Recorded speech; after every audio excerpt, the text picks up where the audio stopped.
This is Pre-Bunker, WABMA's proactive fact series designed to keep you informed before misinformation begins. In episode 1 of Pre-Bunker, we examine Enugu State's governance record in education under Governor Peter Mbah. Government officials call it the school's revolution. Opponents dismiss it as a mere propaganda. But what do the records actually show? There are 3 questions the public deserves answers to. First, has anything actually changed in Enugu's public schools? Second, is teacher quality being addressed or is it business as usual? Third, are Enugu tertiary institutions getting the attention they need? Let us examine the record. Question 1. Have Enugu public schools actually changed?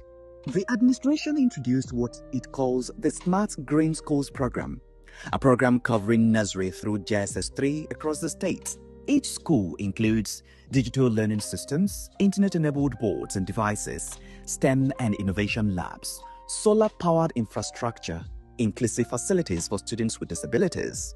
This is not a policy document. These schools exist.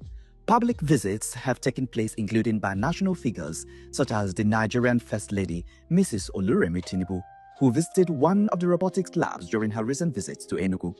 Therefore, evidence is documented and visible.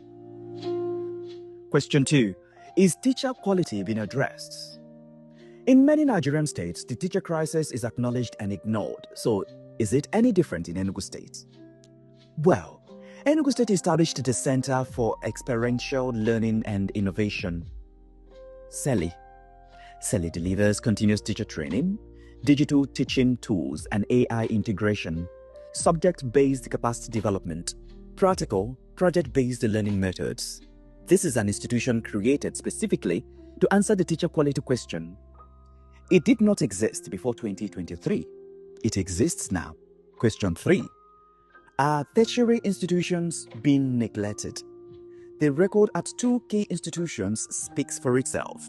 At the Institute of Management and Technology IMT, Enugu, Governor Mbah's administration funded laboratory, workshop and studio upgrades, securing NBTE accreditation for all programs. ICT hardware and licensed software were procured, staff trained and systems automated. At the Esute College of Medicine, the anatomy complex, which had been evacuated due to structural failure, was fully rehabilitated. New programs in radiography, nutrition and dietetics, public health and biomedical engineering were launched. The nursing program secured full accreditation from the Nursing and Midwifery Council of Nigeria. Finally, in the same area of education and human capital development, the state's budget for these has been up to 33% of the state's budget for 3 consecutive years running. This is even more than UNESCO's recommendation of at least 15% to 20% of total expenditure to education. So, what is the education verdict? Are Enugu's public schools changing? Yes, documented